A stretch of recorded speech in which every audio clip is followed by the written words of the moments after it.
मो ना लक्ष्मी मु बहुत गरीब परिवार झीटी। मो बापा चाष करती बहुत कष्ट परिवार चले। एबे मो घरे गोटे असुविधा होईची।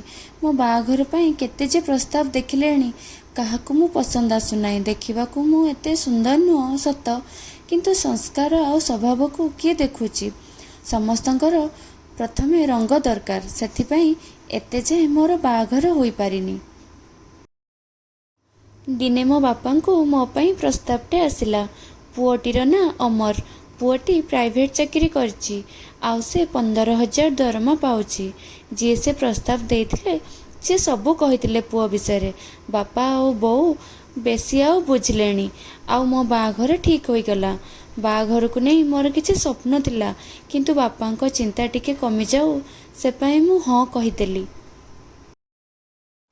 बहुत कष्ट रे बापा मो पाई गहना बनैथिले। बेसी किछि तो आमे देई पारि नथिलु कि तांकर भी किछि डिमांड नथिला। बापा को लागिला मो भाग्य बहुत भलो बोली। एते सुंदर घर मिलिछि। बाघर सरिला आउ विदा हेली मो घरु।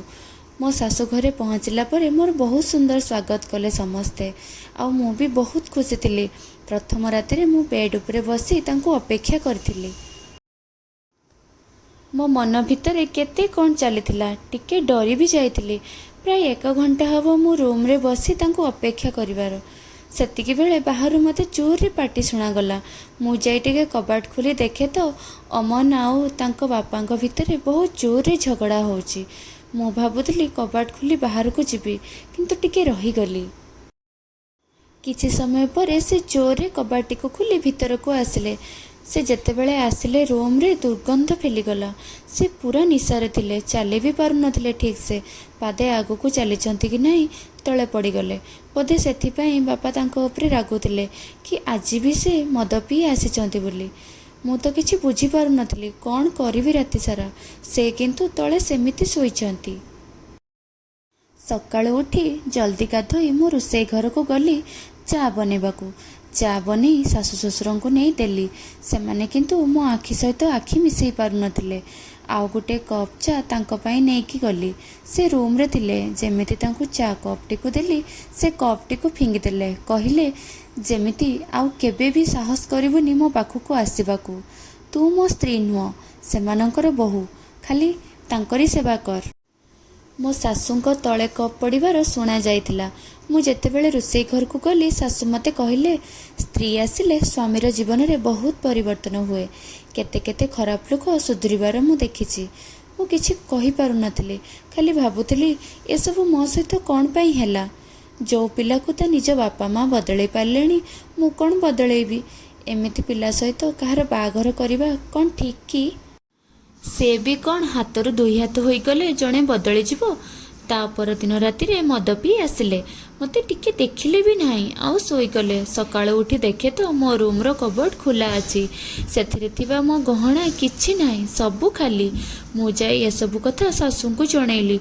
से किंतु बेसी किछि कहिलेनी, खाली एतिकी कहिले निज जिनिस को संभाळी के रखि पारिलुनी। अमन भी घरे नथिले। मु बुझी जाइतिली से ही मो गहना को नेकी जाइछंती। से पूरा दिन आउ पूरा राति घर को फेरी नथिले। मन तो होउतिला बापा को थरे फोन करी पचारती कौ पिला सहित मो बाघर करदेल। पुणी भाविली एबे कहीकि कौन लाभ। से 3 दिन पर घर को फेरिले। आसिले कि नहीं तांकर आउ तांको बापांको भितर बहुत जोर रे झगड़ा होई गला। मो सासु मते पुणी सुनैबाकू लागिले बहु आनिथिलु पुओ सुधुरी जिवो। किंतु बहु आसला परे पुओ तो आहुरी बेसी खराब होई गलानी। मो भाबिली मु भी एते जल्दी हार मानिबी नाही। सेथिपाई मो आखिरे लुह झरिबाकू देलेनी। मु तांको सहित कथा हबाकू चेष्टा कली। तुमे कौन चाहुच? एमिति जीवन को आगु को बढ़ेबार अछि ना तुमे आउ कौन चिंता करछ? से मते कहिले तोर जहा करिबार अछि कर, मु किंतु तो मुह देखिबाकू चाहुनी। एमिति कथा शुणी मते टिके राग आसिला, किंतु मु चुप होई गली। पुणी थरे पचारिली तुमको जदि एमिति रहिबार थिला मते कौन पई बाहालो? से जोर रे कहिले मो घर लोकंको शर्त पाई मो ऊपर 2 लाख टंकार ऋण अछि। से मते देबे कहिले जदि बाघर पाई मु राजी हेबी। मु तांको पुणी पचारिली ताहाले तुमे मो गहना एइथि पाई नेइच? ବାସ୍ ମୁଁ ଏତିକି କହିଛି ସେ ମୋତେ ଜୋରରେ ଗୋଟେ ଚାପୁଡ଼ାଟେ ମାରିଲେ। ମୁଁ ଯେମିତି ଶୂନ୍ୟ ହୋଇଗଲି କିଛି ସମୟ ପାଇଁ। 7 ଦିନ ବି ହୋଇନି ମୋ ବାହାଘରକୁ, ଆଉ ମୋ ସହିତ ଏସବୁ କ'ଣ ହେଉଛି? ନିଜ ଭବିଷ୍ୟତ କଥା ଚିନ୍ତା କରି ରାତିରେ ଶୋଇ ବି ପାରୁନଥିଲି। ମୋ ସାମ୍ନାରେ କେତେ ଉପାୟ ଅଛି ଯେଉଁଥିରୁ ମୋତେ ବାଛିବାର ଥିଲା। ରାତି ସାରା ମୁଁ ଖାଲି ଭାବୁଥିଲି। ସକାଳ ହେଲା, ମୁଁ ମୋ କପଡ଼ା ସବୁ ବ୍ୟାଗ୍ରେ ରଖୁଥିଲି। ମୋ ଶାଶୁ ଏସବୁ ଦେଖି ମୋତେ ପଚାରୁଛନ୍ତି, ତୁ ଏସବୁ କ'ଣ କରୁଛୁ? ମୁଁ କହିଲି, ମୁଁ ମୋ ଘରକୁ ଯାଉଛି। ମୋ ଯିବା କଥା ଶୁଣି ଶାଶୁ ମୋତେ ତାନା ମାରିବା ଆରମ୍ଭ କରିଦେଲେ କି ତୁମ ଘରେ ତ ଖାଇବାକୁ ନାହିଁ, 2 ଦିନ ପରେ ପୁଣି ଥରେ ଏଠିକି ଫେରିବୁ। ମୁଁ କହିଲି, ମୋ ନିଜ ଉପରେ ମୋର ଏତିକି ଭରସା ଅଛି କି ମୁଁ ନିଜେ ପରିଶ୍ରମ କରି ଖାଇପାରିବି। ତୁମ ପୁଅ ଭଳି ଚୋର କି ମଦୁଆ ନୁହଁ।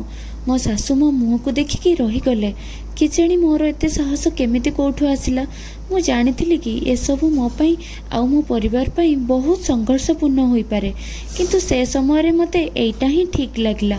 ସାରା ଜୀବନ କ'ଣ ଏମିତି କାହା ସହିତ ରହିପାରିବି ଯିଏ ଚୋରି କରୁଛି, ମଦ ପିଉଛି? ମୁଁ ସେ ଘରୁ ପଳାଇ ଆସିଲି। ଆଗକୁ କ'ଣ ହେବ ଦେଖାଯିବ। ଆଜି ଯଦି ଲକ୍ଷ୍ମୀର ବାପା ଝିଅର ବାହାଘର ପୂର୍ବରୁ ସବୁ କଥା ଭାବି ଆଉ ଚିନ୍ତା କରିଥାନ୍ତେ, ଆଜି ଏମିତି କିଛି ହୋଇନଥାନ୍ତା।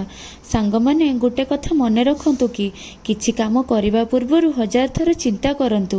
ବୁଝି ବିଚାରି କାର୍ଯ୍ୟ କଲେ ପ୍ରମାଦ ନ ପଡ଼ଇ ଭଲେ। ସାଙ୍ଗମାନେ, ମୋର এই କାହାଣୀଟି ଆପଣମାନଙ୍କୁ କେମିତି ଲାଗିଲା ମତାମତ ନିଶ୍ଚିତ ଦେବେ। ଆପଣମାନଙ୍କ ଭଲ ପାଇବା ଓ ସପୋର୍ଟ ଦେବେ ବୋଲି ଏଇ ଆଶାରେ ରହିଲି। ଧନ୍ୟବାଦ।